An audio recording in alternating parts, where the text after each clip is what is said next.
So first of all, thank you all for coming. This is my first time presenting at a conference like this, so buckle up. My name's Patrick, and the paper I'm going to talk to you about today came about from my master's research project at the University of Bristol. It initially began with the brief of investigating Byzantine robots in the best of N problem, and it eventually morphed into this. So a macrophage-inspired approach to fault reaction in the collective perception problem. Sorry, before you carry on, can we just... Yeah. Oh, there we go. I think there's a way. Perfect. So yeah, this is a paper I wrote under supervision of Shortall Lee, and it's also had contributions from Jonathan Laurie. So, as an introduction to the collective perception problem, for those who aren't familiar, it's a problem in swarm robotics where a group of agents are attempting to reach consensus on a spatially distributed feature. So essentially, they're trying to reach consensus on whether the environment's mostly full of black tiles or white tiles. And common strategies include collecting direct evidence from the environment, coupled with indirect evidence from neighboring agents. So you can see in this diagram here, that sort of red boundary of communication where they share opinions. And when all is well, collecting secondhand evidence can speed up the process of reaching consensus. But what if some of the agents are faulty or malicious? How can they reap the benefits of social communication whilst mitigating the effect of faulty agents? And fault mitigation can be split in two, really. So the first part, fault detection, so that corresponds to identifying faults in neighboring robots. And then also fault reaction. So after you've detected a fault, what do you do next? And the naive approach is just to not listen to that agent anymore, not include that in your fusion of opinions. But there are other options, and that's what this research was looking at, really. And introduces a high-level control routine called check, track, mark, mitigation. This is where non-faulty agents, also known as healthy agents, check neighboring agents for faults, track suspicious agents, and act as a marker to other healthy agents in the shared neighborhood. The algorithm is inspired by macrophages in the human immune system and how they engulf pathogens to reduce the spread of infection and protect healthy cells. This research borrows a lot of thinking from John Timmis and his co-authors in their work on granuloma-inspired swarm robotics algorithms, which was a paper that was published about 8 years ago. So there's a handy way of tagging behavior and sort of actions in the collective perception problem. Here, so personal, social, movement, and opinion. So they're all pretty straightforward. So personal actions that an agent takes without reference to the neighborhood. Social, the opposite of that. So actions that include neighboring agents in some shape or form.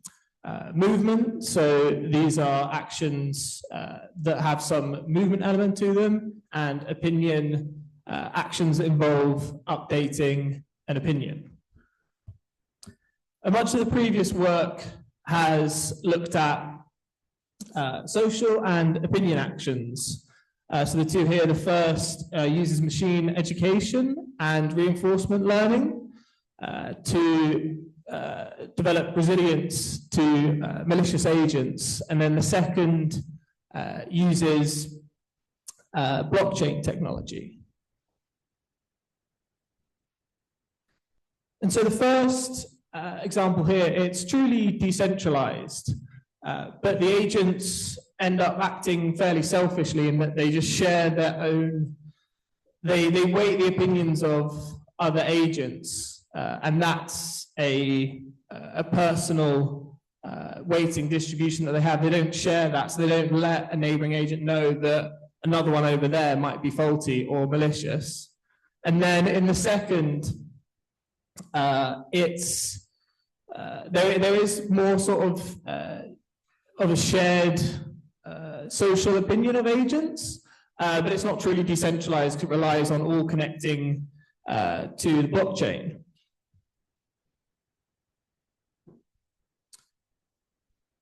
And so for this research, wanted to see how movement could be used to mitigate the effect of faulty agents. And this is something that isn't new at all, really, in swarm robotics. So flocking is a great example, both in nature and in other algorithms, of movement and how that can help reach stated goals of a swarm. So first two examples here, flocking for predator avoidance.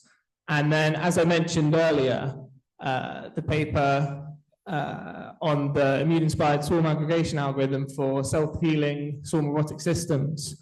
And this was a task where a group of agents were attempting to reach a fixed waypoint, and there was a problem with agents becoming faulty and sort of stopping and halting the swarm due to battery failures, and the formation of a granuloma-like structure, the neighboring robots, allowed the faulty agent to heal and then the swarm as a whole to continue to complete their task. So data for this project was collected through simulations. They're point particle simulations, so there's no real modeling of physics. Agents avoid the borders, but they don't collide with other agents. It's a 200 by 200 grid. They move at a constant speed, and for the most part, agents perform a random walk. So that's walking forward for some amount of time, taken from an exponential distribution, and then turning sort of uniformly an angle. And the ratio here is 1:3. So the correct hypothesis is that there's mostly white squares in the environment, and tested it using 3 decision-making strategies. So direct modulation of majority-based decisions, that's one that's very popular. It was one of the first to be introduced for this problem. Bayes bots, which was Bayesian type algorithm, was introduced a bit later, and then EV product, which is a combination of using the product operator or the prod operator and evidential updating, so another Bayesian-inspired approach. Detection is assumed to be imperfect, so that's characterized by a rising true positive rate and a lowering false positive rate as each agent collects more information on their neighbors. So essentially, as they collect more information, they have a better idea of whether a neighboring agent might be faulty or not. And here's the novelty, really. So check, track, mark. Within a certain interval, the agents check neighboring agents for faults. And then if they do detect as faulty, they switch from becoming an agent that just moves around trying to form an opinion, and instead they track the suspected faulty agent, and they act as a marker to other agents in the neighborhood. And then they sort of recheck as they collect more evidence. And so the idea is that as they continually detect them as being faulty, they keep tracking them, but if they decide that actually maybe they move too quickly, they don't, and they just go back to being sort of normal, healthy agents. And I've got an animation to show.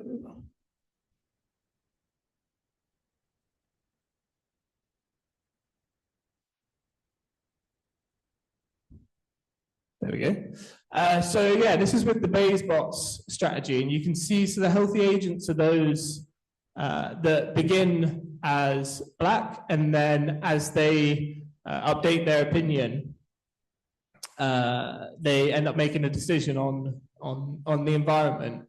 The red agents here are faulty agents, and the green are those tracking agents. So you can see as they move around, tracking the faulty agents and preventing fellow sort of healthy agents from using the faulty agent's faulty opinion to update with.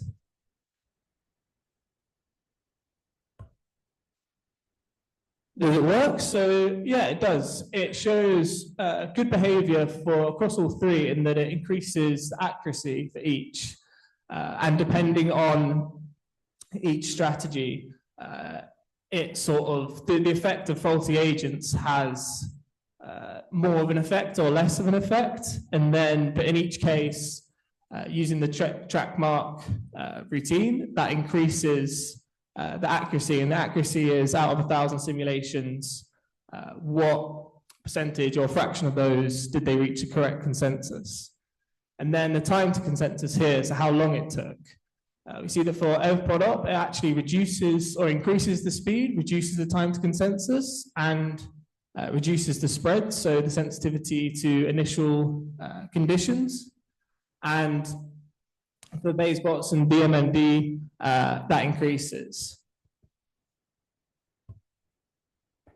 So how often to check? So the first parameter of the initial check time, you can see that for evprodop, the longer between checks, the less accurate it gets. And in fact, that's true for all three strategies.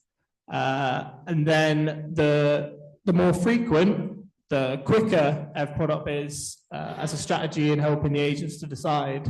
But for BaseBots, there's a slight sort of lowering of that, and then it has less of effect for the third. And so, yeah, to recap, so this research looked at whether movement can aid in fault mitigation in the collective perception problem, and introduced check, track, mark, so an amino-inspired fault reaction higher level control routine. There was increased accuracy and reduced speed for two of the strategies, and increased accuracy and increased speed for evprodop.